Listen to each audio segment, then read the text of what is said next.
and were always at odds with one another. Booker T, being the educator he was, he recognized the brilliance of George Washington Carver, but it annoyed him to no end that Carver wouldn't document anything. Tell me what you did. You don't know. I just did it. So, anyways, so here we go. Summary of the architecture. Remember, 64-bit byte addressable load store machine, 32 general purpose registers and 32 floating point registers, 32-bit instruction word with 3 different formats. We won't look at J. Remember the 3 addressing modes: register mode, immediate mode, displacement mode. This is all the same stuff we've been looking at. All right? Remember this? This is the pipeline. Now, I spoke earlier about this magic control vector in the sky. All right? How do we build these things? How do we get it to do that magic? All right? So that's what we're going to kind of look at now. So there's some magic control logic that allows all the things that are supposed to happen here happen, and so on and so forth. So here we go. So first of all, we need to design some components. Okay, so the quote here is parts is parts, right? Parts is parts. We need some parts. Okay, so we're going to create the components that we need for each pipeline stage. And the way it works is essentially this. We're going to grab from the pipeline register available bits from the IR and elsewhere. We're going to run it through some combinational logic, AND gates, OR gates, whatever else, and produce a set of control signals that control all of the parts in that stage. All right? So again, the focus is on the control signals. All right? So we're just going to view memory as a canned or black box part. I mean, we could get into a whole discussion of memories and all that. But basically, you know how it works. Okay? So we'll look at it as a black box. Here's the way the instruction cache works. First of all, it's a 32-bit instruction word, therefore it's 32 bits wide. Okay? The addresses are in increments of 4, and it must be word aligned. All right? There's the architecture. How does it work? You shove an address in there. You assert the signal called I read. So now we're getting very specific. We're going to have to build this control signal somehow. We're going to have to look in all the bits that are available in the world, and at the right time, cause I read to come alive. So we have to build I read, and then of course, once that asserts, then out comes the 32-bit instruction. All right. So here's the question: from whence cometh the address?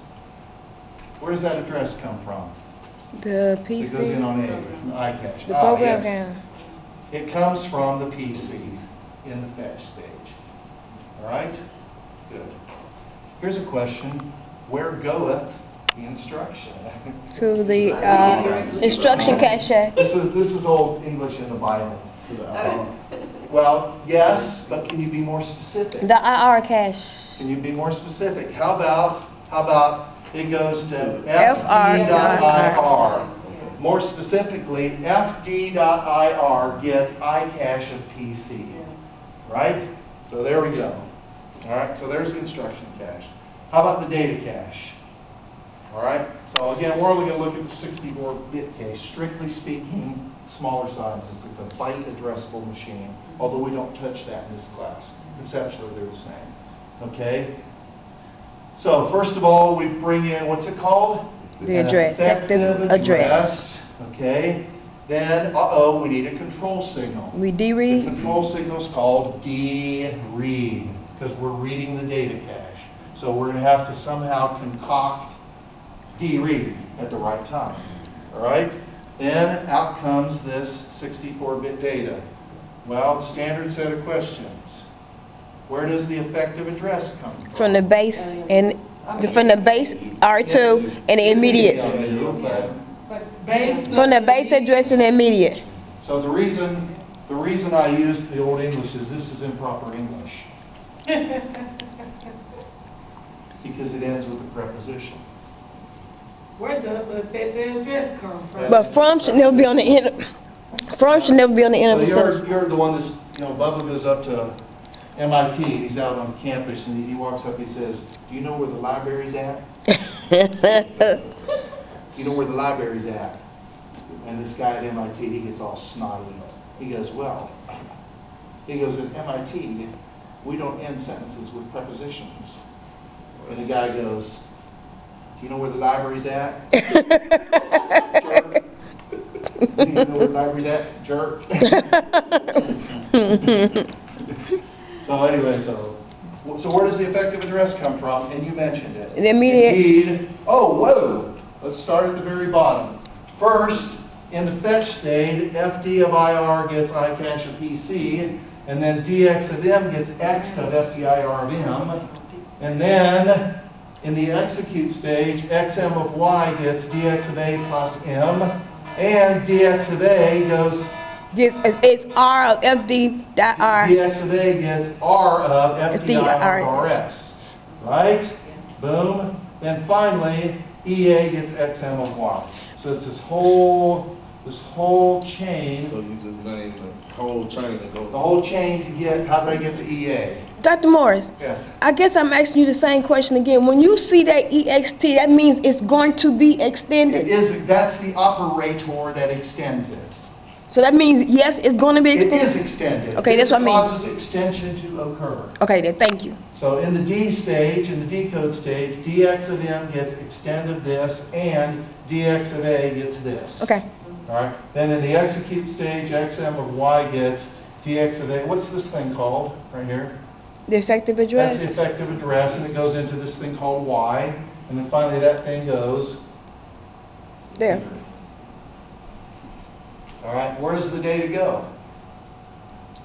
It goes to In the GP? In the hour. no, it goes to On D- the V bus. DX dot Y. LMD. Oh, So it LMD. goes, what stage is this?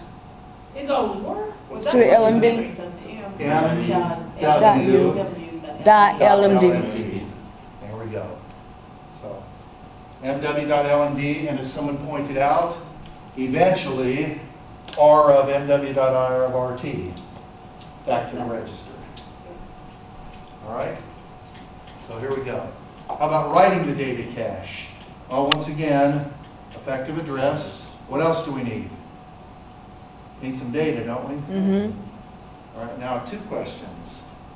Well, oh, yes. Oh, once we get all that, the D-write signal, which has yet to be cooked, okay, comes down and causes the write to take place. All right, where does the EA come from? We've already seen all this, the same as before. Follow the chain. Where does the data come from? From the registers?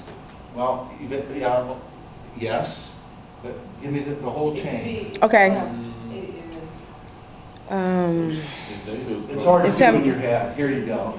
So, first of all, on the fetch stage, FD of IR gets iCache of PC, right? Then DX of B gets R of FD of IR of RT. Then X in the execute stage, I Yes. just pass that B across, right? So, there it is. The D comes from XM.B. Bam. It goes in there, in the memory stage. All right? General purpose register banks. I think we'll call it quits because what we're going to do is we're going to design all this. Besides, my kitchen pass just expired. Come on, she'll be up here and leave me before 4 o'clock. Hey, baby. I'm at class. I got you on FaceTime. You're on FaceTime. FaceTime so my class can see how, so my students can see what a pretty wife I have. Come on. Hey, Mrs. Mars. Hoi! Hoi! Oh, there we go. Hi. Hi. Hey, Mrs. That's Mars. Kristen, Maurice, there's Hyder, there's Asma, and there's Tanika.